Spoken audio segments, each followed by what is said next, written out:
اللهم صل على سيدنا ونبينا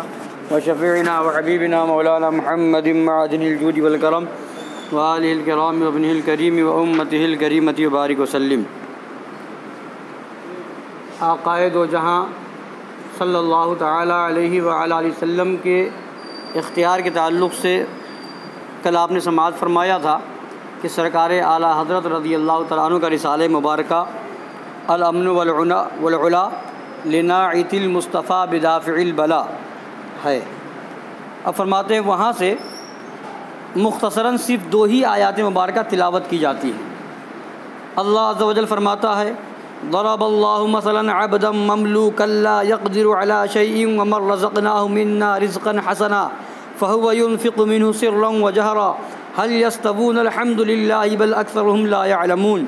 وضرب الله مثلا الرجلين احدهما ابكم لا يقدر على شيء وهو كل على مولاه اينما يوجهه لا يأتي بخير هل يستوي هو ومن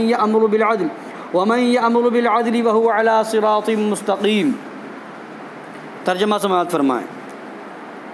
خدا کے اس ارشاد کا ترجمہ یہ ہے، اللہ نے ایک کہاوت بیان فرمائی، ایک بندہ ہے دوسرے کی ملک آپ کچھ مقدور نہیں رکھتا، اور ایک وہ جسے ہم نے اپنی طرف سے اچھی روزی عطا فرمائی تو وہ اس میں سے خرچ کرتا ہے چھپے اور ظاہر، کیا وہ برابر ہو جائیں گے؟ ایک وہ ہے جسے کچھ اختیار نہیں ہے، اور ایک وہ ہے جس کو اللہ نے رزق دیا ہے وہ خرچ بھی کرتا ہے، دونوں برابر نہیں۔ سب خوبیاں اللہ کو ہیں بلکہ ان میں اکثر کو خبر نہیں۔ اچھا، دوسری آگے ترجمہ سنیں۔ اور اللہ نے کہاوت بیان فرمائی، 2 مرد، ایک گونگا جو کچھ کام نہیں کر سکتا اور وہ اپنے آقا پر بوجھ ہے، جدھر اسے بھیجے کچھ بھلائی نہ لائے، کیا برابر ہو جائے گا یہ اور وہ جو انصاف کا حکم کرتا ہے اور وہ سیدھی راہ پر ہے۔ ان آیات کریمہ میں اللہ تبارک و تعالیٰ نے اپنے 2 قسم کے بندے بیان فرمائے، ایک وہ جو خود دوسرے کی ملک ہوں، آپ کچھ مقدور نہیں رکھتے، گونگے جو کچھ کام نہیں کر سکتے، نہ اپنی کسی سے کہہ سکیں، نہ دوسرے کی سمجھ سکیں، اپنے آقا پر بوجھ ہوں، ان کا آقا ان کو جدھر بھیجے کچھ بھلائی نہ لائیں اور کسی کام نہ آئیں، اور یہ مثال کافروں کی ہے۔ دوسرے وہ جنہیں رب کریم جل جلالہ نے اچھی روزی دی تو وہ اس میں سے پوشیدہ بھی خرچ کرتے ہیں اور ظاہر میں بھی انصاف کا حکم کرتے ہیں اور سیدھے راستے پر ہیں، اور یہ مثال مومنوں کی ہے۔ اور پھر صاف ارشاد فرمایا کہ وہ کفار ہرگز ان مومنوں کے برابر کسی طرح نہیں ہو سکتے، وہ کفار ہرگز مومنوں کی طرح نہیں ہو سکتے۔ ہر سنی مسلمان اپنے دین و مذہب کی روشنی میں بالبداہت دیکھ رہا ہے کہ ان آیات مبارکہ میں اللہ تبارک و تعالیٰ نے اپنے ایمان والے بندوں کی جو یہ صفتیں بیان فرمائیں کہ ان کو ان کے رب تبارک و تعالیٰ نے اچھا رزق عطا فرمایا ہے، وہ اس میں سے لوگوں کو چھپا کر بھی دیتے ہیں اور ظاہر میں بھی، وہ انصاف کا حکم کرتے ہیں اور سیدھے راستے پر ہیں۔ ان صفات میں ساری مخلوقات تمام جہان سے افضل و اقدم و اعلیٰ و اعظم نہیں ہیں۔ ان صفات میں ساری مخلوقات تمام جہان سے افضل و اقدم و اعلیٰ و اعظم نہیں ہیں، مگر ہمارے آقا و مولا سیدنا محمد رسول اللہ صلی اللہ علیہ وسلم۔ ان صفات میں اگر سب سے افضل سب سے اعلیٰ کوئی ذات ہے تو وہ ہمارے آقا صلی اللہ علیہ وسلم کی ذات ہے۔ تو امام الوہابیہ اسماعیل دہلوی اور اس کے چیلے الطاف حسین حالی نے اولاً حضور اقدس سید عالم صلی اللہ تعالی علیہ وآلہ وسلم کے فضائل و کمالات کو صرف عبدیت و رسالت ہی میں حصر کر کے حضور اکرم صلی اللہ تعالی علیہ وآلہ وسلم کے تمام خصائص مبارکہ مثل سیادت مطلقہ، محبوبیت کبریٰ، شفاعت عظمیٰ، ختم نبوت، معراج فوق سماوات وغیرہ سب سے کفر کیا۔ یعنی ابھی کل آپ نے سنا کہ الطاف حسین حالی نے رسول پاک صلی اللہ علیہ وسلم کا ایک فرمان حدیث پاک نقل کیا اور اس کا مطلب یہ نکالا کہ سرکار یہ فرما رہے ہیں کہ میں کچھ نہیں ہوں، صرف ایک خدا کا بندہ ہوں اور ایک رسول ہوں، معاذ اللہ۔ اور رسول کا معنی کیا کرا کہ خدا کے احکام سے واقف ہوں، اور یہی بات اسماعیل دہلوی نے اپنی کتاب میں لکھی اور لکھا کہ معاذ اللہ سب جو ہے سارے بندے بڑے ہوں یا چھوٹے سب جو ہے بے بس ہیں، عاجز ہیں، مجبور ہیں معاذ اللہ رب العالمین۔ اب وہ کوئی بھی ہو، سب کو لکھ دیا اس نے، انبیاء کرام کو بھی لکھ دیا۔ تو فرماتے ہیں کہ اس طریقے سے کہنا کہ صرف سرکار دو عالم صلی اللہ علیہ وسلم اللہ کے بندے اور رسول ہیں اور باقی اور صفتیں نہ ماننا، تو جو سرکار کی صفتیں ہیں، سیادت مطلقہ ہے، محبوبیت کبریٰ ہے، شفاعت عظمیٰ ہے، ختم نبوت ہے، معراج ہے، تو ان سب سے اس نے کفر کیا، انکار کر دیا، پہلی چیز۔ دوسری چیز، اللہ تعالیٰ کے سارے بندوں کو عاجزی و بیچارگی میں حضور اقدس صلی اللہ تعالیٰ علیہ وسلم کے برابر کہہ کر ان دونوں آیات الہیہ کی صریح تکذیب کی،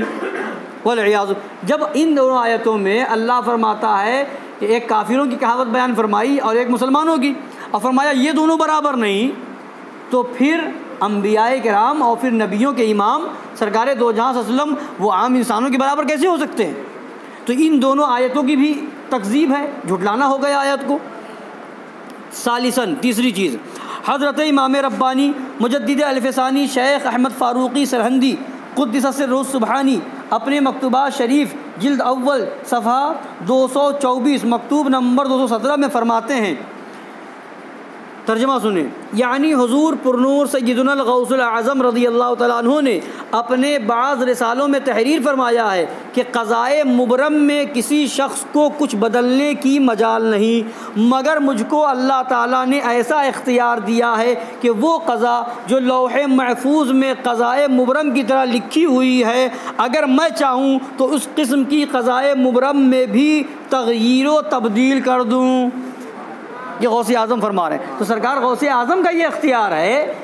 کہ جو قضائے مبرم کی طرح لوح محفوظ میں تقدیر لکھی ہوئی ہے کسی کی، تو غوث اعظم فرما رہے ہیں میں اس کو بدل دوں، تو پھر نبی کا اختیار کیا ہوگا؟ پھر یہی حضرت مجدد الف ثانی رضی اللہ تعالیٰ عنہ اپنے مکتوبات شریف کی اسی جلد کے صفحہ 446 مکتوب نمبر 310 میں فرماتے ہیں، بر علم غیب کے مخصوص بوست سبحانہ خاص رسول را اطلاع می بخشد، یعنی جو علم غیب اللہ سبحانہ و تعالیٰ کے ساتھ مخصوص ہے، اللہ عز و جل اس پر خاص اپنے رسولوں کو مطلع فرما دیتا ہے۔ ایک تو عام علم غیب جو دوسروں کو عطا فرماتا ہے، ایک خاص اللہ کا علم غیب، تو اس میں بھی اللہ اپنے رسولوں کو عطا فرما دیتا ہے۔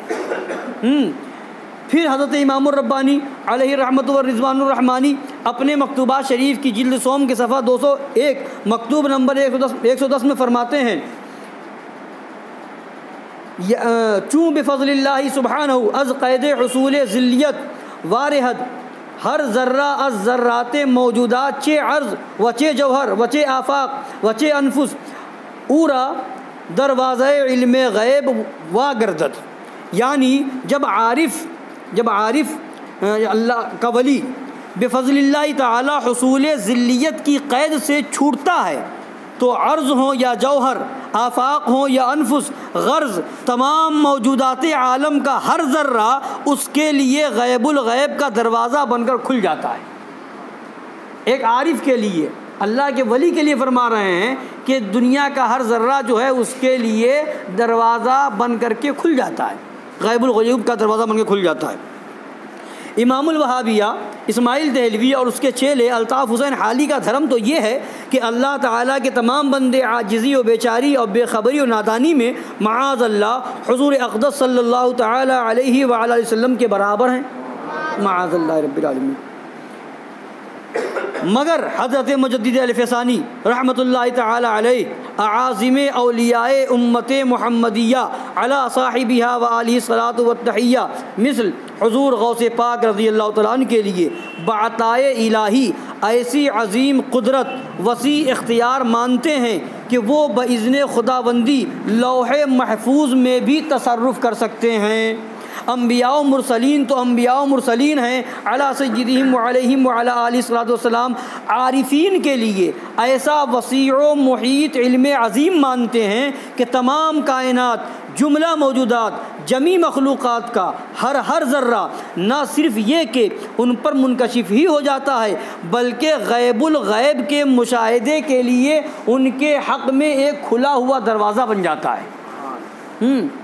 اور حضرات مرسلین عظام علیہم الصلاۃ والسلام کے لیے وہ علم رفیع مانتے ہیں کہ جو علوم غیبیہ اللہ عز و جل کے ساتھ خاص ہیں ان پر بھی اللہ تبارک و تعالی ان حضرات کو مطلع فرما دیتا ہے۔ سنی مسلمانوں، امام الوہابیہ اسماعیل دہلوی کی ان ناپاک عبارتوں سے جو عقیدہ کفریہ کھلم کھلا ظاہر ہے، جس کا اس کے چیلے الطاف حسین حالی نے بکمال وقاحت خود حضور پرنور مختار کل مالک دو عالم سیدنا محمد رسول اللہ صلی اللہ تعالی علیہ وسلم پر افترا کر دیا۔ اگر اس کے قائل کو مسلمان ایماندار فرض کیا جائے تو حضرت مجدد الفسانی علیہ رحمہ کو معاذ اللہ مشرک، نصرانی، صنم پرست کہنا پڑے گا۔ اور اگر حضرت امام ربانی علیہ الرحمۃ والغفران کہ ان مبارک اعتقادات کو حق مانا جائے تو اس بے دین قائل کو کافر مرتد ماننا پڑے گا۔ ہاں بولو، اب تمہارا ایمان و انصاف ان دونوں شقوں میں سے کون سی شق کو قبول کرنے پر تمہیں مجبور کرتا ہے؟ اور توفیق اللہ عز و جل کے ہاتھ ہے۔ ایک طرف الطاف حسین حالی کی بات، ایک طرف اسماعیل دہلوی کی بات، اور دوسری طرف حضرت مجدد الفسانی جو اپنے وقت کے مجدد ہیں، ان کا فرمان موجود ہے۔ تو اب اگر ان کے فرمان کو مانیں تو ان کے فرمان کی روشنی میں یہ کافر ہے، اور اگر اس کے مانا جائے تو حضرت مجدد الفسانی پہ حکم لگتا ہے معاذ اللہ، تو یقیناً حضرت مجدد الفسانی کا فرمان حق ہے اور سچ ہے۔ یہی جو بزرگان دین نے بتایا، جو صحابہ کرام سے چلا آیا، وہی حضرت مجدد الفسانی نے فرمایا اور وہی سرکار اعلیٰ حضرت نے فرمایا۔